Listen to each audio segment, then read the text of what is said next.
बिस्मिल्लाहिर्रहमानिर्रहीम, अस्सलाम वालेकुम। नूरुल आपकी खिदमत में हाजिर है। बुशरा बीबी कहाँ गायब हैं? चिल्ला काट रही हैं या कोई चालाकी हो रही है? खबरें क्या आ रही हैं और क्या चीज़ें पता चल रही हैं? फवाद चौधरी को लगता है कि इलेक्शन के नताइज कोई नहीं मानेगा, लेकिन आरिफ अलवी एक मरतबा फिर पीटीआई की हिमायत में सामने आ गए हैं। अब वो क्या राग अलाप रहे हैं? और नून लीग तो इलेक्शन की तैयारियां कर रही है, लेकिन पीटीआई का क्या बनेगा? उनका तो अभी इंट्रा पार्टी इलेक्शन ही नहीं हो पा रहा। और वो इलेक्शन कमीशन जिसके बारे में पता ना क्या क्या बयान देते थे इमरान खान साहब और पूरी पार्टी, वो अब उनसे मुलाकातें कर रहे हैं और जाके उनसे दरख्वास्त कर रहे हैं, अपना बैट का निशान लेना है और बाकी क्या क्या उनकी दरख्वास्तें हैं। लेकिन दरख्वास्त तो उनकी वो बच्चों से बात कराने की भी है, जो कि साफ छुट्टी हो गया कि उनके बेटों से बार बार बात नहीं कराई जा सकती। एतराज़ात उनके आ रहे हैं कि जनाब वो निगरान हुकूमत क्या क्या कर रही है, लेकिन निगरान हुकूमत की कारकर्दगी पर तो आईएमएफ ने भी सवालिया निशान खड़ा कर दिया है।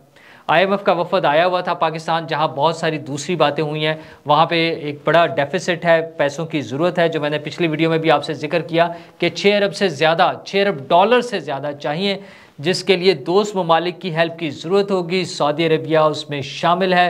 और सऊदी अरबिया थोड़ा सा जो ताज़ा तरीन वाक़या हुआ था उसके बाद कुछ पैचअप हो रहा है ना, मैंने जैसे बताया था कि कुछ लोग गए हैं, मामला सेट हो रहे हैं, लेकिन ये ज़रा बड़े लेवल पे चीज़ें जानी हैं। मुमकिन तौर पर आर्मी चीफ़ की इसमें इन्वॉल्वमेंट होगी, वो जाएंगे, प्राइम मिनिस्टर भी बात कर रहे होंगे, और ये सारी चीज़ें करने के बाद कुछ मुमकिन होगा।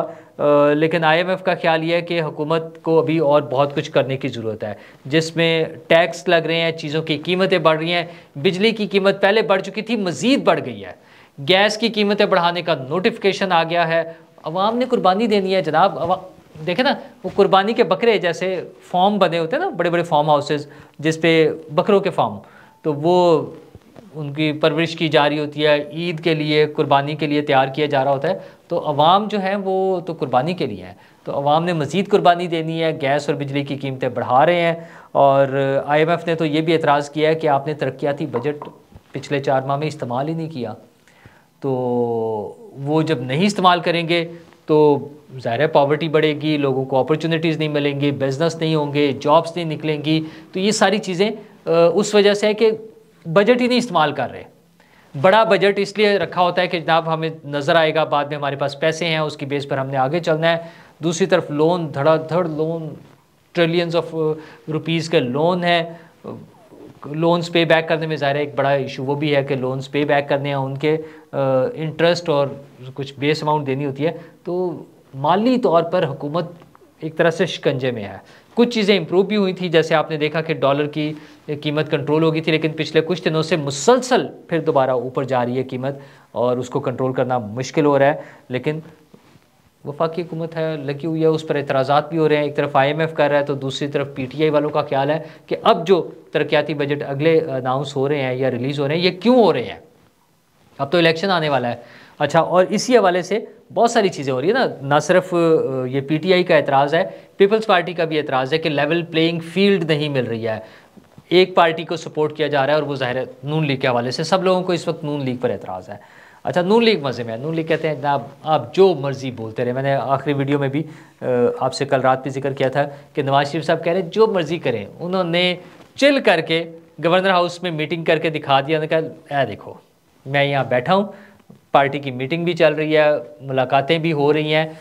मतलब ये है कि वो उनका कहना ये है कि या वो जो इम्प्रेशन दे रहे हैं कि हुकूमत हमारी है, ये जो मौजूदा हुकूमत है, ये जो सेटअप है ये हमारा है। वैसे ज़ाहिर है गवर्नर उन्हीं का लगाए हुए हैं, और मियाँ साहब की बड़ी इज़्ज़त करते हैं पर्सनली। गवर्नर पंजाब जो है बलीगुर रहमान साहब, वो बड़े फ़ैन हैं नवाज शरीफ साहब के, और ज़ाहिर है उसी हवाले से फिर वहाँ पर बैठ गए हैं मियाँ साहब, जाके लोगों को ये दिखा रहे हैं, और लोग ज़ाहिर इस पर फिर और ज़्यादा गर्म है। उन्होंने कहा जी ये क्या बात है, मियाँ साहब जाके नवाज शरीफ साहब गवर्नर हाउस में मीटिंग कर रहे हैं। लेकिन ये चीज़ें चलती रहेंगी।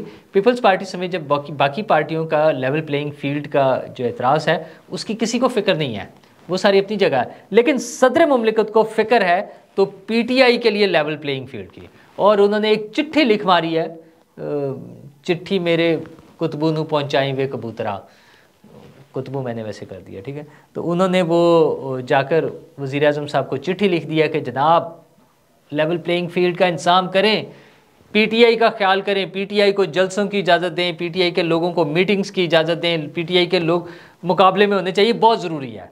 अच्छा, सदर साहब बिल्कुल वो पीटीआई के वर्कर्स वाला रोल प्ले कर रहे हैं। सदर साहब का कहना यह है कि जनाब असल प्रॉब्लम जो है ना, उनके ख्याल में मुश्किलात जो है वो सिर्फ पीटीआई को हैं। हुकूमत गैर जानिबदार होनी चाहिए, लोगों को आज़ादी मिलनी चाहिए, लोगों को इजहार राय की आज़ादी मिलनी चाहिए। ओ भाई, ये 9 मई जो हुआ है वो इजहार राय का मसला नहीं था, वो सीधा सीधा सा दहशत गर्दी थी, वो शर पसंदी थी, वो निज़ाम को तबाह करने की कोशिश थी, वो एक नाकाम बगावत की कोशिश थी। मतलब वो पॉलिटिकल गवर्नमेंट के ख़िलाफ़ नहीं, वो तो आपको पता ना, गवर्नमेंट का तो मसला ही नहीं था, सिर्फ फ़ौज के ख़िलाफ़ एक कोशिश की थी उन्होंने। जो बिल्डिंगें जलाई वो फ़ौज से रिलेटेड थी। लाहौर में मैं बार बार आपसे जिक्र करता हूँ, मेन बुलेवार्ड गुलबर्ग पे ढेरों ढेर इमारतें हैं, एक इमारत के साथ दूसरी बिल्डिंग के साथ दूसरी है, लेकिन उन्होंने सिर्फ एक वो बिल्डिंग जलाई जिसका नाम अस्करी टावर था, तो और किसी बिल्डिंग से उन्हें प्रॉब्लम नहीं थी। उसके बाद हाँ फिर वो चले गए कोर कमांडर हाउस और दीगर एयर बेसेस और पता नहीं कहाँ कहाँ जहाँ जहाँ वो हमले करते रहे, उन पर उनका टारगेट सिर्फ फ़ौज था। तो वो तो इजहार राय की आज़ादी नहीं है। हाँ, बाकी सब बोल रहे हैं, मतलब फवाद चौधरी साहब गिरफ्तार भी हो गए फिर भी बोल रहे हैं। अच्छा, वही चीज़ जो सदर साहब बोल रहे हैं वही फवाद चौधरी साहब की किताब, अगर इलेक्शन हो भी गया तो कौन मानेगा, हजूर सब मान लेंगे। इससे पहले भी जो हमारी सियासी लीडरशिप है, नवाज़ शरीफ साहब और बेनज़ीर साहिबा के बगैर भी इलेक्शन हुए हैं, कोई मसला नहीं है। ठीक है, थोड़ा बहुत एहतजाज होता है, मैं उसको सही या गलत नहीं कर रहा डिक्लेयर। मसला ये है कि ये पहले भी ऐसे ही हो रहा था। क्या इसको ठीक करने की उसने पीटीआई ने अपने 3.5 साल में इस मसले को ठीक करने की कोई कोशिश की? बिल्कुल भी नहीं। वो तो समझते थे कि इन सबको रगड़ा लग रहा है, हम तो 20-25 साल के लिए हुकूमत में आए हैं, बस अब हमारी हुकूमत चलनी है, 1 पार्टी सिस्टम बन गया, अब सारी ज़िंदगी हमारी हुकूमत होनी है, बाकी तो सब मारे गए हैं। वो याद ना, शेख रशीद साहब यूँ क्रॉस लगा रहे होते थे, इन सब लोगों का ख्याल था कि नवाज शरीफ साहब गए, अब उनका कोई मुस्तकबिल नहीं है पाकिस्तान में, पीपल्स पार्टी भूल जाए, अब उनका मुस्तकबिल की सियासत में हुकूमत में कोई किरदार नहीं होगा। तो इस तरह के रोने धोने से क्या होता है? अब फवाद चौधरी साहब जो मर्ज़ी कहते रहें, अब सदर साहब जितने मर्ज़ी ख़त लिख लें, अब उनकी टीम जो है वो इलेक्शन कमीशन में भी जाके ये रोना रो रही है कि जनाब हमारे लोगों को तो हम इंट्रा पार्टी इलेक्शन इसलिए नहीं करा रहे कि हमें एक्टिविटीज़ की इजाज़त नहीं है, हमारे बैनर्स और पोस्टर्स नहीं छाप रहे हैं। सरकार, इंट्रा पार्टी इलेक्शन के लिए कौन से बैनर्स और पोस्टर्स छपने हैं? आपने सीधा सीधा सा एक बनी गाला में या इधर अपना जमान पार्क में एक मीटिंग करनी है, कहीं भी कर ले, चले किसी और जगह कर ले, और बैठ कर डिसीजन करना है, कोर कमेटी बैठे, जो मेन सीनियर लोग हैं वो बैठे और डिसाइड कर लें। हाँ, जब आप उसमें इमरान खान साहब का वो जाके ये इजाज़त वो मांग रहे हैं ना, डिटेल मांग रहे हैं कि जनाब हमें फ़ैसला दें, इलेक्शन कमीशन हमारा इंटर पार्टी इलेक्शन के वाले से फ़ैसला दे, ताकि हमें पता चल जाए कि इमरान खान हैं या नहीं है। तो ये दोनों तरफ से गेम चल रही है। इमरान खान साहब मोस्ट प्रोबेबली अब पार्टी की क़यादत करने की पोजीशन में नहीं होंगे, क्योंकि वो नाअहल डिक्लेयर हो चुके हुए हैं, उनकी नाअहली ख़त्म नहीं हुई अभी तक। वो तोशा खाना वाले केस में नाअहली अपनी जगह मौजूद है, और साइमल्टेनियसली जो अगले केसेस चल रहे हैं, साइफ़र और 9 मई, वो बड़ी खौफनाक केस है।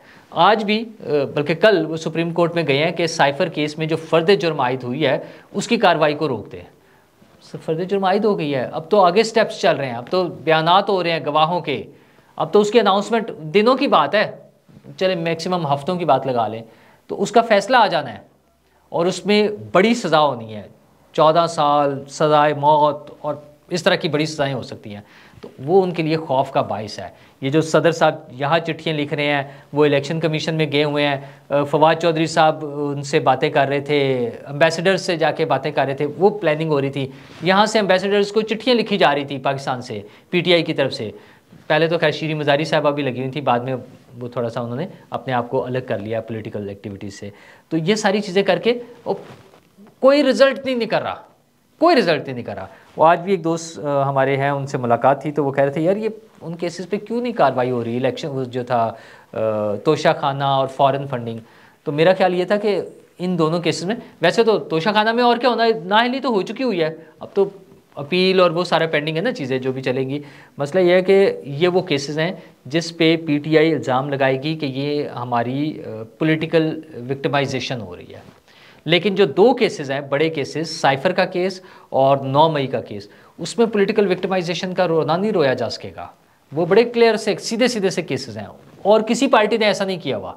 वो कमाल पीटीआई ने ही किया हुआ है, तो वो उन्हें भुगतना पड़ेंगे और भुगतने वाले तो भागते फिर रहे हैं। बुशरा बीबी 190 मिलियन पाउंड में कल भी पेश नहीं हुई, उनकी पेशी थी तो उन्होंने वकील के ज़रिए कह दिया कि अभी नहीं मैं आ सकती, बहुत मसरूफ़ वजूहात की बिना पे। अच्छा, लेकिन वो 3-4 हफ्ते से गायब हैं और वो इमरान खान साहब से मिलने भी नहीं जा रही। एक तरफ तो शोर मचाया जाता है घर वालों को मिलने के लिए इजाज़त होनी चाहिए, बार बार हफ्ते में एक दिन अलाउड भी है, लेकिन वो तो जा ही नहीं रही हैं। वो कहाँ है? कोई चिल्ला तो नहीं काट रही हैं? चिल्ला काटने का वैसे तो शेख रशीद साहब भी चिल्ला काट कर आए हैं, लेकिन बुशरा बीबी चूँकि रूहानी मामलात में अटैच हैं, इन्वॉल्व हैं और उनकी इस तरह की चीज़ों की बहुत सी कहानियाँ हम सुन चुके हैं, तो वो या तो कोई चिल्ला काट रही हैं या फिर कोई और चालाकी है कि अदालत जाने से बच रही हैं, और या फिर वो जो बातें मार्केट में आ रही हैं कि वो डील कर रही हैं और उनका इंटरव्यू आना है इमरान खान साहब के ख़िलाफ़। बुशरा बीबी और ख़ावर मानिका के दोनों के इंटरव्यूज़ जो हैं वो जिस दिन भी आ गए तो वो इमरान खान साहब के लिए ज़्यादा डैमेजिंग होंगे, क्योंकि ये दोनों वो लोग हैं जो बिल्कुल घर की चीज़ें और पर्सनल चीज़ें, लेन देन, माली मामलात, किससे क्या लिया, कहाँ डंप किया, कहाँ पहुंचाया, कैसे पहुंचाया, कौन कौन लोग इन्वॉल्व थे, तो ये बहुत सारी बातें वो बात चलेगी तो फिर दूर तलक निकल जाएगी। तो ये वाला मामला उनके साथ होने जा रहा है और नून लीग अपनी तैयारियों में है। टिकट्स होल्डर्स वो टिकट्स के लिए दरख्वास्तें जमा हो रही हैं। पीपल्स पार्टी पहले से ये काम कर चुकी थी, उन्होंने तो हुकूमत ख़त्म होते ही अपना पार्लिमानी बोर्ड बना के टिकट्स के लिए दरख्वास्तें मांग ली थी। अब नून लीग का भी तकरीबन ये प्रोसेस कंप्लीट हो गया। दरख्वास्तें जो थी टिकट्स के लिए रेगुलर कौमी असम्बली और सूबाई असम्बली और इवन जो मखसूस नशिस्तें हैं ख़वातीन की, उनके लिए भी दरख्वास्तें जमा कराने का उनके कारकुनों का वो कंप्लीट हो गया प्रोसेस। अब उसके बाद जो बोर्ड्स बनेंगे वो उनकी सिलेक्शन करेंगे और दोनों पार्टियां, बल्कि सारी पार्टियां जो हैं वो अब इलेक्शन के माहौल को गरमा रही हैं, मतलब इलेक्शन की तरफ जाने का सूरत हाल बन रही है। तो हमें लग रहा है कि इलेक्शन फरवरी में होने वाले हैं, अल्लाह करे वो हो जाएं। जो खदशात मौलाना फजलुर रहमान साहब जिनका इजहार करते रहे हैं, हमें उम्मीद है कि उस तरह के मामलात नहीं होंगे। जो ख़राबियाँ हो चुकी हैं, दहशतगर्दी के जो वाक़यात हो चुके हैं, हमें उम्मीद है कि हमारी सिक्योरिटी फोर्सेस, दीगर इदारे जितने भी हैं, वो सब मिलजुल के उसको मैनेज करेंगे और हम एक पुरअमन, फेयर एंड फ्री इलेक्शन की तरफ आगे बढ़ेंगे, जिसके नतीजे में जो हुकूमत बनेगी वो मेरे आपके हम सब के लिए काम करे। और ये जो प्रॉब्लम्स आ रही हैं, आईएमएफ वाले भी जिक्र कर रहे हैं और हम सब फेस कर रहे हैं। आईएमएफ ने तो जो कहना है सो कहना है, मैं आप हम सब वो फेस कर रहे हैं माशी प्रॉब्लम्स, माशी मसाइल। हमें उम्मीद है कि उनसे हमें निजात मिल जाए और हम एक पुरअमन और प्रॉस्परस पाकिस्तान की तरफ बढ़ सकें। शुक्रिया।